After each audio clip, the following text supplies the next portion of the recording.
welcome to Awakened Path Radio, helping to spread love and light for the highest and greatest good. I'm your host, Reverend Candace Nadine Breen, spiritualist minister and healing minister. For more information, including show updates, courses, workshops, events, resources, and more, visit my webpage at awakenedpathonline.com. Again, that's awakenedpathonline.com. Now, on to today's show. Today I have with me Dr. Marcus Hart, who is a military veteran who proudly served 5 years in the Army National Guard and 18 months deployed in support of the Iraq War. The U.S. military has taught him invaluable life lessons, but also brought unexpected and profound supernatural events. These personal accounts ushered in a new direction in life path to becoming a spiritual advisor, transformation mentor, theologian, author, and speaker. Welcome to the show, Dr. Marcus Hart, and thank you for being here today.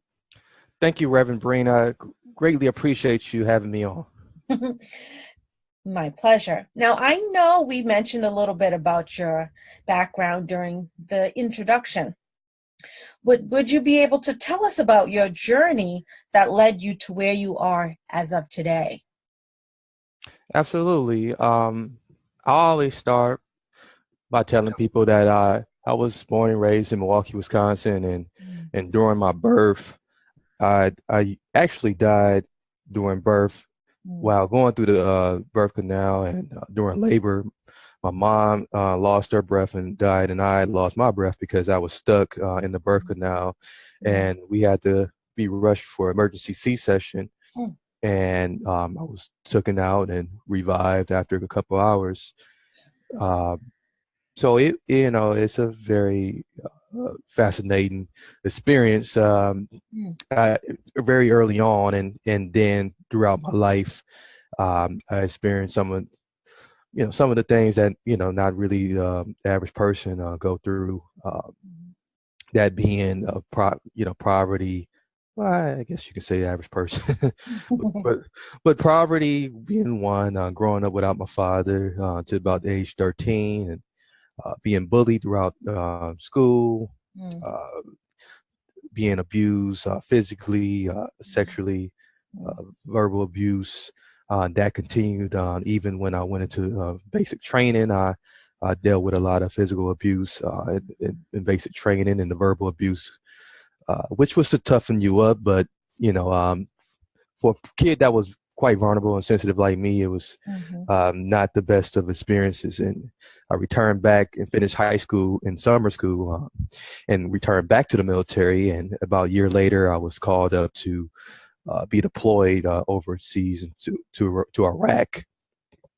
And while overseas in Iraq, sustained a neck injury, and I saw, I wouldn't say saw, but I felt kind of responsible for two of the deaths of two of the fellow soldiers who died like 3 months into going out into a convoy mission, and when I returned back home, dealt with depression, PTSD, and somehow I was able to find my way back to my faith and full strength after serving a 4.5 month sentence, jail sentence. I found God while in jail, and since then I have been heavily deeply committed to just constantly identifying my relationship with God and being one with Him. That's very very interesting journey that you have. I mean, as a baby, learning about, learning that what happened to you as a baby, oh my God, that's amazing. I mean, the doctors were able to take you out and revive you. That's technology. I'm telling you, it's great that you were saved as a child. Yeah, yeah, and that was 1986. So Yeah. So that's very good. And on your website, you list. Well, I do have a question. I do have a question that I wanted to clarify. So when so was your mother revived too, or when she was giving birth to you, or? yeah, she was revived too. Okay. So just, double checking. So both you and she had an experience together, a shared experience. Yes. So now onto the next question I had for you. On your website, you list biblical-based spirituality advice without religion. What does this mean in terms of what you offer to potential clients? I have a Christian foundation, a Christian base. I grew up in the Christian church, but I never really been, as you put it, actually in the Christian church. Mm-hmm. That decision wasn't really made up by me until I was about 16 when I got baptized. But even then, I turned away. I found myself being turned off from just religion, period. And then it was one time when I cut off God completely before I went overseas to Iraq. I had completely just shut down the idea that God even existed, but he was found back. Well, he showed up again in my life. Well, he was always there, but he showed up again pretty evidently. He gave me some physical evidence, something that he doesn't really do with most people, and I even experienced Christ, the real Christ, the real Jesus Christ, and so I was able to just restore that belief in God and Christ together, the Father, Son, and Holy Spirit. And then I became ordained, and then I began preaching preaching in the church, but it was still that feeling as though like, well, it's my relation, this creating a relationship with God seems kind of restricted by all of these rules and all of these laws, these churchy laws, that most of the churches expect you to follow and uphold, and when you look at the Bible and you go to the New Testament, Jesus Christ says that we are free from from the law. We should recognize that the law is wrapped in our heart, and that and that we should practice this whole aspect of lowliness, and allow Him to be the completion of the things we cannot do in our lives. And not living in the law, because if we live in the law, we are nothing but hypocrites. So I teach people how to, still have the different things that, different elements and teachings that Christ gives us, so that we can live full lives, that's all about being relational with God, and allow Him to enhance us. Very good. And you offer the advice to you have biblical based advice to clients, but you separate out the religion. Is that correct? Yeah. I mean, how does that work? How do you separate the religion from? Because when people think of Bible, they automatically think of Christianity, religion, etc. So what could a client expect when they meet you and try to take advantage of your services? Okay, that's a great question. Now, when you think about religion, you think of the hierarchy of religion. You think about okay, the pulpit, and you have the pastor, you have the deacons, you have the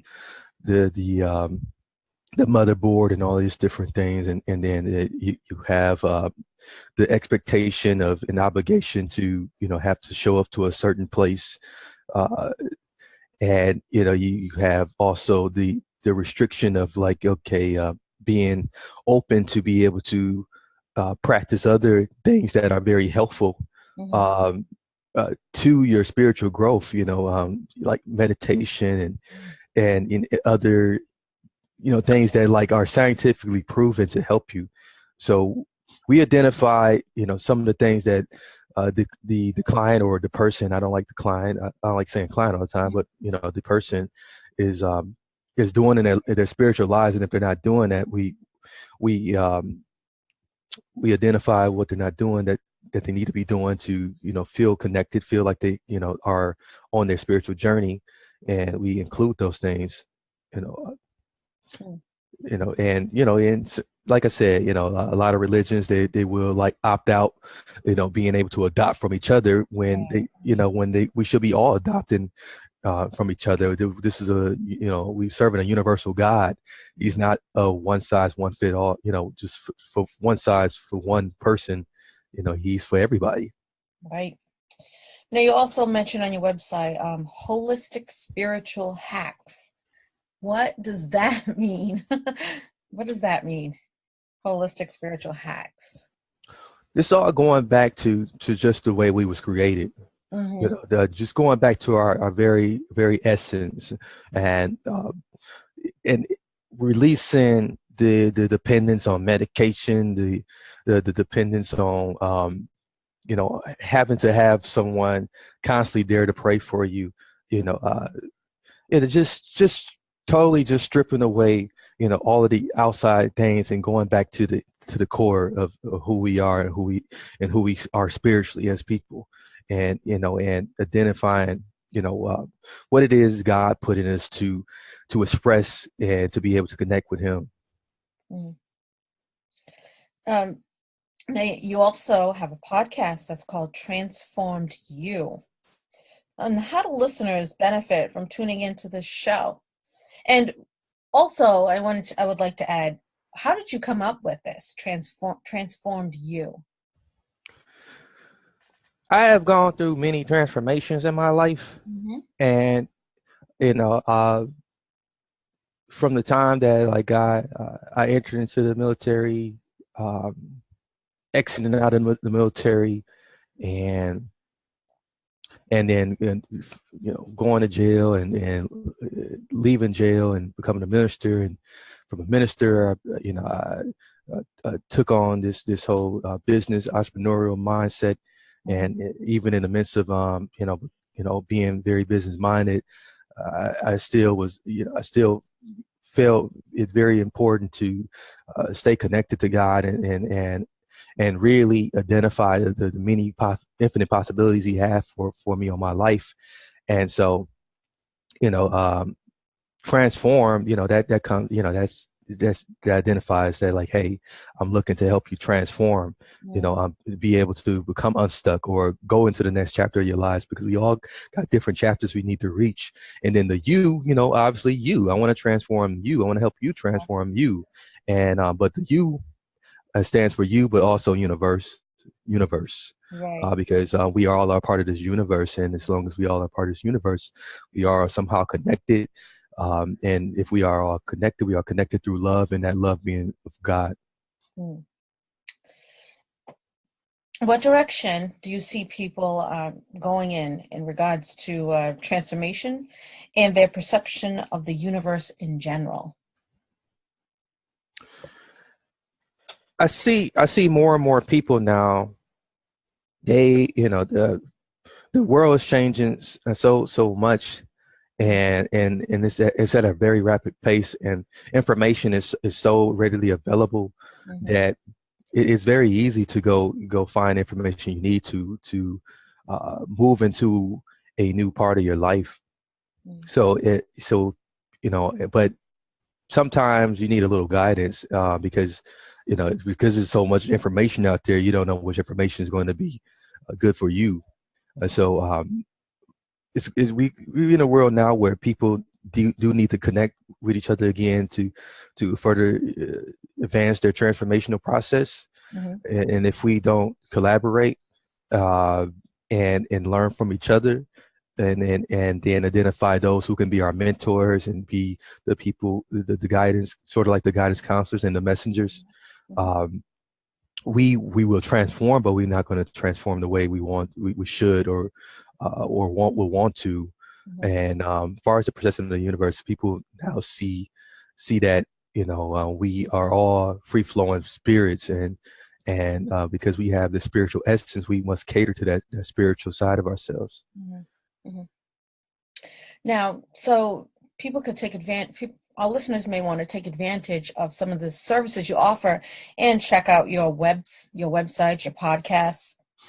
So could you tell us if you have any upcoming publications, future events, workshops, shows, etc., that you'd like to share with us at this moment? Absolutely. I just recently released a book. The book was released last month, actually. Oh, wow. Congratulations. Thank you. And that's my fourth book. That's one of 4 books. Great. And the title of that book is 100 Chinese Cookie Quotes and Sayings That Helps. Nice. And it's just one of those, what it does, it goes through a financial crisis I had in my life, financial crisis, as well as an emotional crisis, mental health crisis. Yeah. And what I did, I cracked open a fortune cookie, and it read something inside of it. If I can remember what it said. Okay, yeah, it said an unexpected event will soon make your life more exciting. Awesome. And I never get fortunes like that in my fortune cookie. Yeah, so I when I read that, it just took me back.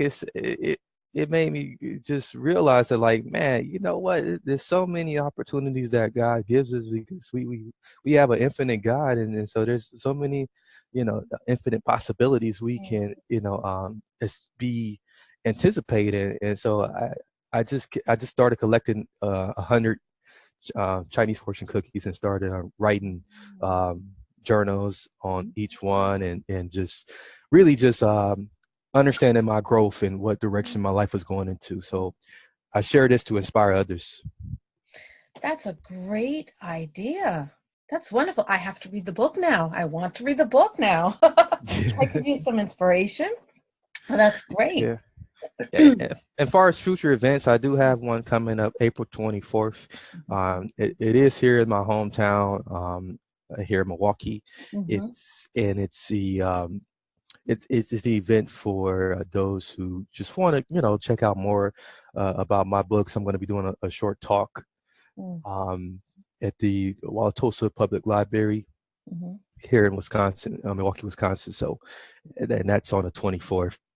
There will be other events. I will be listing them on my website soon. So there will be a spot on my website soon that have like a host of different events I'm going to be doing this summer. We'll be doing a lot more stuff this summer, and as well as a book tour.